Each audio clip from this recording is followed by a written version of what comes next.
নমস্কাৰ বন্ধু বান্ধৱীসকল, কি খবৰ আপোনালোকৰ? আশা কৰিছোঁ সকলো ভালে আছে। মোৰ অন্য এটা ব্লগলৈ আপোনালোক সকলোকে স্বাগতম জনাইছোঁ। আমি গৈ আছোঁ চৰাইদেউলৈ, কিয়নো আমাৰ স্কুলৰ পৰা আমাক চৰাইদেউলৈ নিছে। ভাবিলোঁ ভিডিঅ' এটাকে আৰম্ভ কৰোঁ আৰু ভিডিঅ'টো স্কিপ নকৰাকৈ এফালৰ পৰা চাই থাকক। Tu especie no estaba en ningún libro y tuve que curtirme para ver por dónde entrar. Es que tu cuerpo. আমি ৰাতিপুৱা 5:30মান বজাতে বাছত উঠিলোঁ। এয়া দেখিছেনে ৰাতিপুৱা দৃশ্য কিমান ধুনীয়া লাগিছে। No hay como llegar. En el centro de tu ombligo hay un castillo donde mato a tus dragones y te puedo rescatar. Las pupilas de tus ojos son espejos de los míos, que después de aquel incendio no pudieron verse más. Y voy así buscando una señal que diga, hey, amores por acá. La vida es un rato con amigos, tu sangre en mil sueños y un amor con quien luchar. Y ya no hay nada que detenga mi destino. আমি আহি এতিয়া পালোহি, মানে গোটেই মোৰ দেখিছেনে গোটেই বেয়া হৈ গ'ল।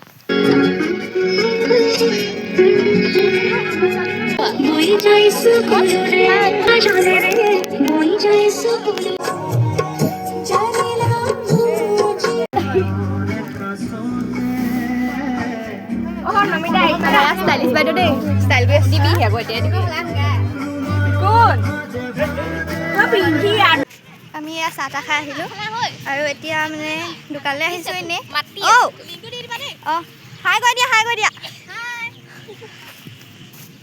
তো ভিডিঅ'টো স্কিপ নকৰাকৈ চাই থাকক।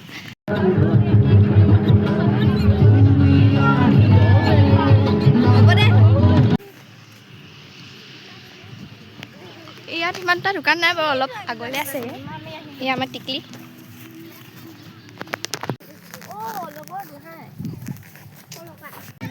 আমি এতিয়া চৰাইদেউ মৈদাম চাবলৈ গৈ আছোঁ। ভিডিঅ'টো যদি ভাল পায় লাইক কৰিব, কমেণ্ট কৰিব, মোৰ চেনেলটো ছাবস্ক্ৰাইব কৰি ৰাখিব। এয়া দেখিছেনে কিমান স্কুলৰ ল'ৰা ছোৱালী আহি আছে। আমি এতিয়া চৰাইদেউ মৈদাম চাবলৈ আহি আছোঁ। এয়া আমাৰ লগত আমাৰ মেম হয়।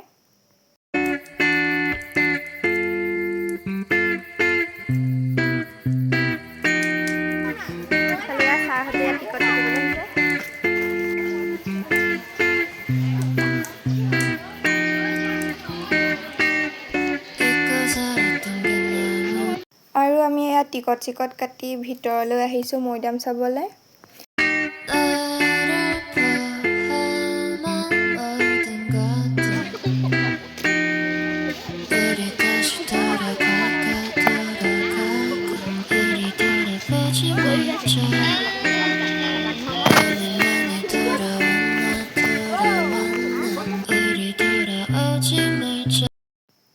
আৰু আমি এয়া চৰাইদেউ মৈদাম চাবলৈ আহি আছোঁ। এয়াই হৈছে সেই চৰাইদেউ মৈদাম, যি আহোম ৰজা ৰাণীসকলৰ সমাধিস্থল, যাৰ আক্ষৰিক অৰ্থ পাহাৰত জিলিকি থকা চহৰ।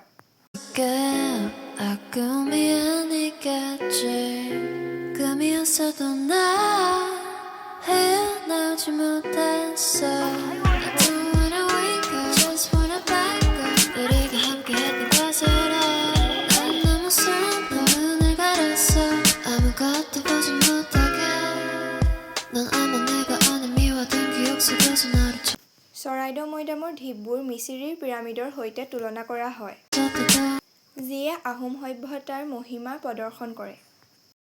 চৰাইদেউ নামটো আহোম টাই শব্দ চেৰাই-দৈৰ পৰা অহা হৈছে, যাৰ অৰ্থ পাহাৰত জিলিকি থকা মাটি। ইয়াত আহোম ৰাজবংশৰ সদস্যসকলক তেওঁলোকৰ সামগ্ৰীৰ সৈতে সমাধিস্থ কৰা হৈছিল, যাক মৈদাম বুলি কোৱা হয়। এই মৈদামবোৰ আহোম ৰজা আৰু ৰাণীসকলৰ সমাধিস্থ হিচাপে পৰিচিত, যি মধ্যযুগীয় আহোম ৰাজত্বৰ শেষৰ 13ৰ পৰা 19 শতিকা ঢিবি সমাধিৰ ঐতিহ্য বহন কৰে। চৰাইদেউ মৈদামক শেহতীয়াকৈ ভাৰতৰ নতুনতম ইউনেস্কো বিশ্ব ঐতিহ্যবাহী স্থান হিচাপে ঘোষণা কৰা হৈছে। 너무 많이 들어왔나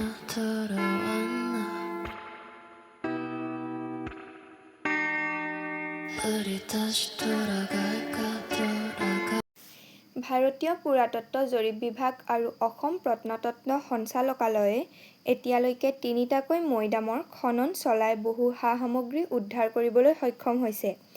এতিয়ালৈকৈ 2-38-78 নম্বৰ মৈদাম খনন চলোৱা হৈছে। আৰু এতিয়া আমি গৈ আছোঁ সেই খনন কাৰ্যত কোনসমূহ সামগ্ৰী উদ্ধাৰ কৰিবলৈ সক্ষম হৈছে। ভাৰতীয় পুৰাতত্ত্ব জৰীপ বিভাগে ২ নম্বৰ মৈদামত যি খনন কাৰ্য চলাইছিল, সেই খননত কোনসমূহ সামগ্ৰী উদ্ধাৰ কৰিবলৈ সক্ষম হ'ল বা এই চৰাইদেউ মৈদামৰ যি ঐতিহ্য, সেয়া তথ্য সহকাৰে লিপিবদ্ধ কৰা হৈছে।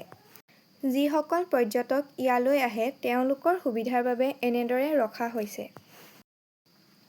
আপোনালোকে দেখিছে যে এইসমূহ সামগ্ৰী সেই খনন কাৰ্যত উদ্ধাৰ কৰা হৈছিল।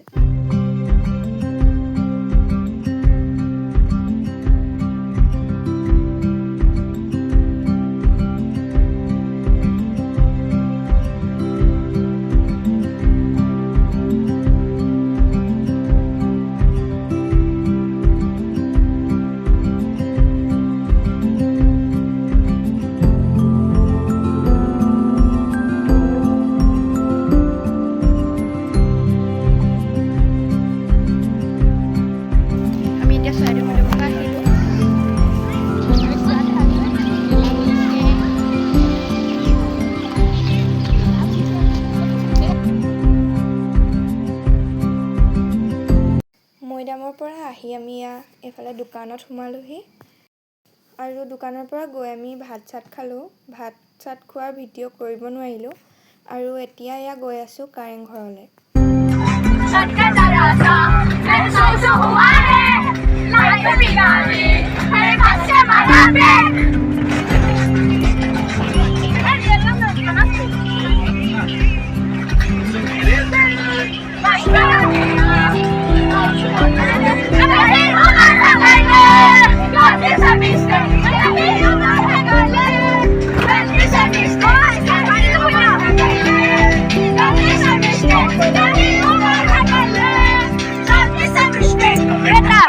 এতিয়া কাৰেংঘৰ পালোহি।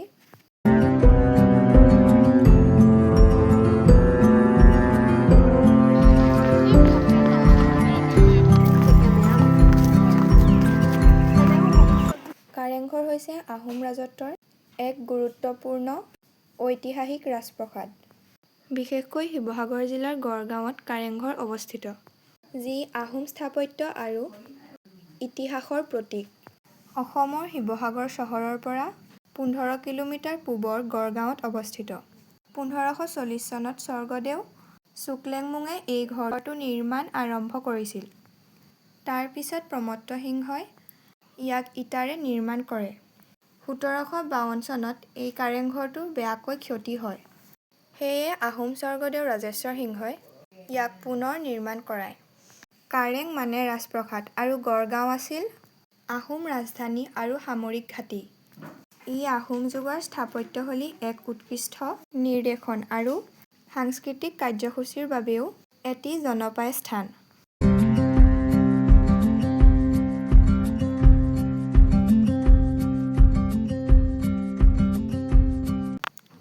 আমি কাৰেংঘৰৰ পৰা আহিলোঁ। কাৰেংঘৰৰ পৰা আহি আমি শিৱদৌল দেখিলোঁ। সোমাবলৈ নহ'লে বাৰু। আৰু আমি এতিয়া গৌৰী হোটেলত চাহ খাবলৈ সোমালোহি। এয়া মোৰ ফ্ৰেণ্ড আৰু আমি চাহ খালোঁ।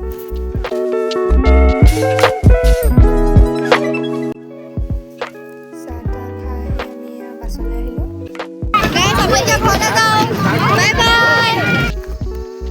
এতিয়া মই চৰাইদেউৰ পৰা আহিলোঁ। এতিয়া ঘৰলৈ অকলে আহি আছোঁ।